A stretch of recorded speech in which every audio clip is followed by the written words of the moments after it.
Dear students, a very good afternoon to all of you. Here I am Dr. Hari Prasad Goenka, Associate Professor and HOD in the Department of Commerce, Rabindranath Tagore university.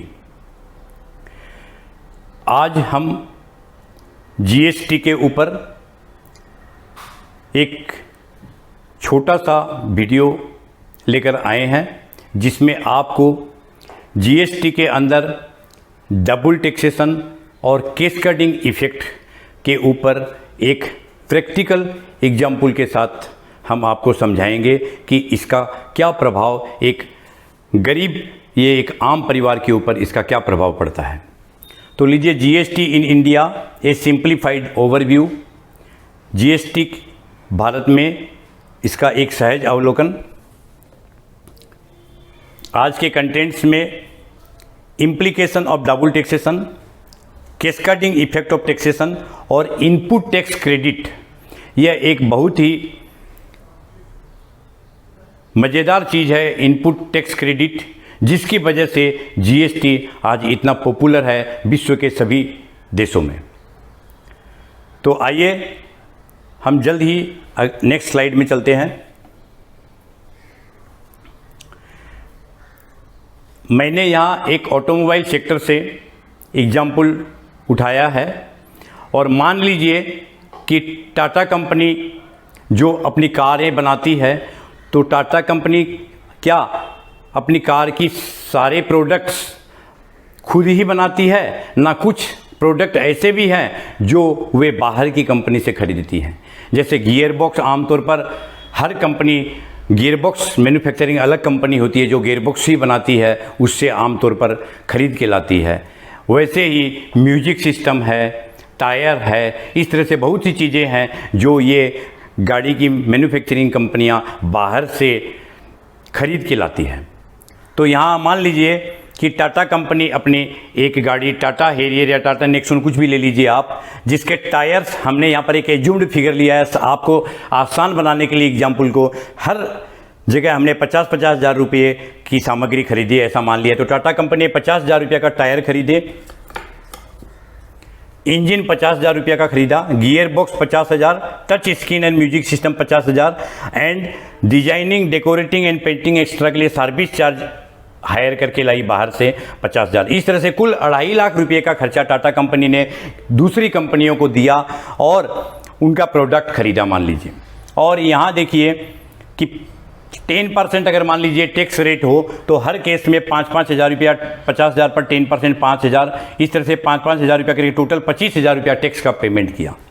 तो Tata company ने 2.5 लाख रुपये का बाहर से सामान खरीदा including services, और उसके ऊपर 25 हज़ार टैक्स पेमेंट किया। अब नीचे देखिए कि मान लीजिए टाटा कंपनी का खुद का अपना खर्चा है 6 लाख रुपया, और 2.5 लाख रुपया का माल बाहर से खरीदा। 6 और 2.5 8.5, 25 हज़ार रुपया टैक्स पेमेंट किया। 8.5 और 25 8 75, और मान लीजिए 1,25,000 रुपया प्रॉफिट करती है टाटा कंपनी। तो गाड़ी की कीमत होती है 10 लाख रुपया।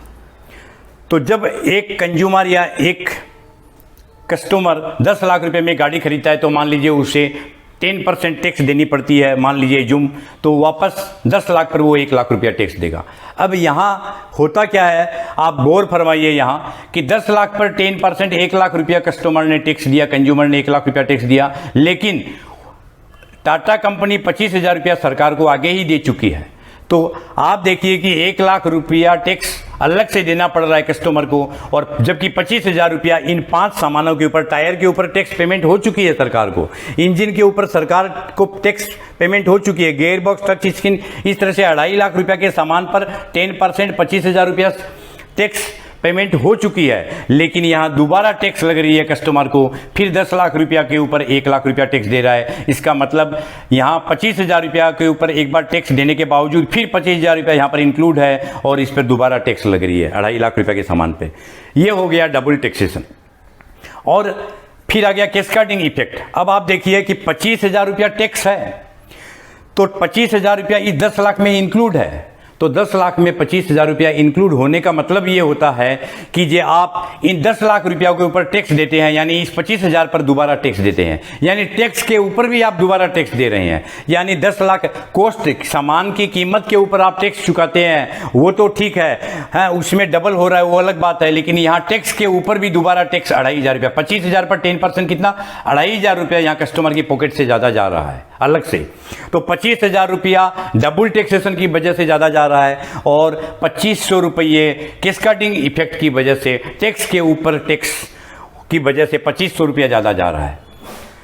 अब देख लीजिए, मान लीजिए कि टाटा कंपनी अपने डीलर को यह गाड़ी बिक्री कर देती है और डीलर पुनः किसी कस्टमर को यह गाड़ी बिक्री करता है। तो अब देखिए कि डीलर कस्टमर से कितना रुपया चार्ज करेगा, 11, 10 और 1 लाख रुपया टैक्स मिलाकर 11 लाख रुपये की कार, 1 लाख रुपया मान लीजिए डीलर का प्रॉफिट, तो 11 और 1 कितना हो गया, 12 लाख। 12 लाख पर वापस हम सेम रेट, यूनिफॉर्म रेट 10% पकड़ते हैं, तो 12 लाख पर 10%, 1,20,000 रुपया पुनः कस्टमर को टैक्स देना पड़ेगा। अब आप देखिए, कस्टमर पहले 25,000 रुपया टैक्स गया सरकार को, फिर कस्टमर अपना पॉकेट से दोबारा 1 लाख रुपया दे रहा है, 25,000 रुपया की कोई छूट नहीं है यहाँ, 1 लाख रुपया टैक्स दे रहा है। फिर कस्टमर जब खरीदता है तो दोबारा वो 1,20,000 रुपया टैक्स दे रहा है, यानी गाड़ी के ऊपर टैक्स 25,000, फिर 1 लाख, फिर 1,20,000। आप देखिए टैक्स का कितना रुपया सरकार के पास जा रहा था जीएसटी के आगे के पीरियड में। अब देखिए कि इस 1,20,000 में आप देखिए कि ये 1 लाख रुपया टैक्स ऑलरेडी पेमेंट हो चुका है, यह बात जाना चाहिए था। 25,000 रुपया जो ऑलरेडी पेमेंट हो चुका है वह बात जाना चाहिए था। और इस 1 लाख पर 10% यानी 10,000 रुपया यहाँ कास्केटिंग इफेक्ट है, यानी 1 लाख जो टैक्स है इसके ऊपर 10% और टैक्स आया है, यानी 10,000 रुपया यहाँ कास्केटिंग इफेक्ट है। तो इस तरह से हम देखते हैं कि ये डबल टैक्सेशन और कास्केटिंग इफेक्ट की वजह से जीएसटी पीरियड के आगे के समय में कस्टमर को बहुत ज़्यादा नुकसान होता था और कैस्केडिंग इफेक्ट और डबल टैक्सेशन की वजह से उसकी पॉकेट से काफ़ी पैसे जाते थे।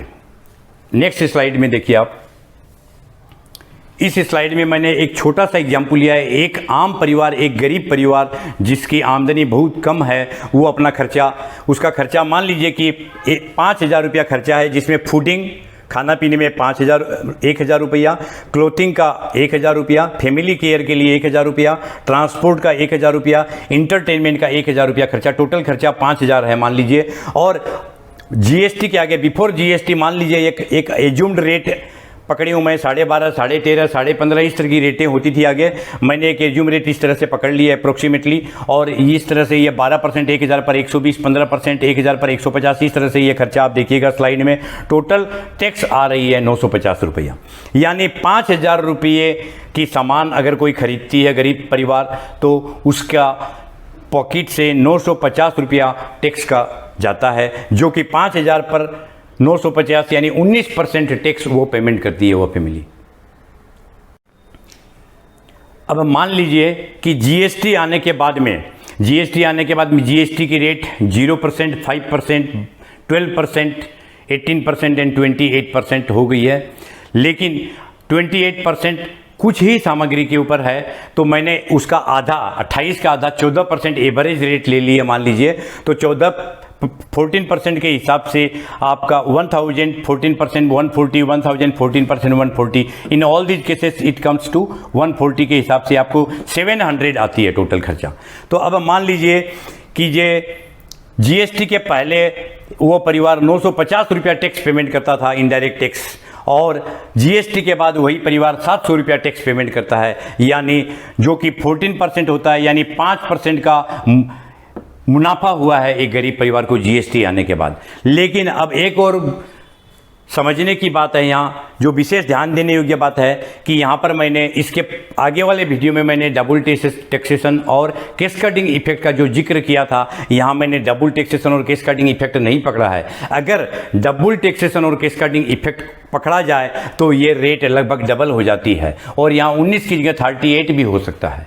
लेकिन अगर किसी भी हालत में यह रेट 28 से कम नहीं होगी, यानी ये 28 होती है तो ये 14%, यानी एक गरीब परिवार को जीएसटी आने के बाद उनका टैक्स का खर्चा आधे से भी ज़्यादा कम हो गया है। तो यह निश्चित रूप से हर आम आदमी को, हर ग्राहक को इसका फ़ायदा मिला है जीएसटी से। और एक ध्यान देने की बात है कि आगे CED central excise duty, CST central sales tax, VAT, service tax, entry tax, luxury tax इत्यादि बहुत सारी टैक्स होती थे। इसलिए इस वजह से एक ही ट्रांजैक्शन पर कभी कभी दोनों टैक्स लग जाती थी, कभी सेंट्रल एक्साइज ड्यूटी और भेट दोनों लग जाती थी। तो मान लीजिए 2 टैक्स एक ही सामग्री पर लग जाए तो ये रेट ऑटोमेटिक डबल हो जाती थी। फिर ये सामग्री एक दुकानदार से दूसरे दुकानदार के पास जाती थी तो 2 बार टैक्स लगती थी, 3 दुकानदार के पास जाती थी तो 3 बार टैक्स लगती थी। इस तरह से इस टैक्स में काफ़ी इजाफा हो जाता था। जैसे हमने कार के केस में आगे देखा कि कार के पहले 25,000, फिर 1 लाख, फिर 1,20,000, इस तरह से बार बार टैक्स लगती जाती थी डबल टैक्सेशन में। उसी तरह से ये 950 रुपया अगर 2 बार लगता है तो ये लगभग 1900 रुपया तक आ जाता है। तो इससे हमें पता चलता है कि before GST and after GST इस दोनों में टैक्सेशन में काफ़ी फ़र्क हो गया है। और इसी वजह से एक आम आदमी को, वो चाहे कोई भी हो, वो चाहे दुकानदार हो, चाहे मैन्युफैक्चरर हो, किसी को भी जीएसटी में घाटा नहीं हुआ है। अगर वास्तविक रूप में प्रैक्टिकल एग्जाम्पल से आप इसको अच्छी तरह समझने का प्रयास करें तो आपको ये पता चलेगा कि निश्चित रूप से जीएसटी को काफ़ी फ़ायदा और मुनाफा हुआ है और सभी भारतवासियों के लिए ये जीएसटी एक वरदान साबित हुआ है। तो आज के लिए बस इतना ही। हम अगले वीडियो में डुअल सिस्टम ऑफ जीएसटी के अंतर्गत किस तरह से कैस्केडिंग इफेक्ट और डबल टैक्सेशन और इनपुट टैक्स क्रेडिट का बेनिफिट लिया जाता है इसके बारे में चर्चा करेंगे। धन्यवाद। Thank you.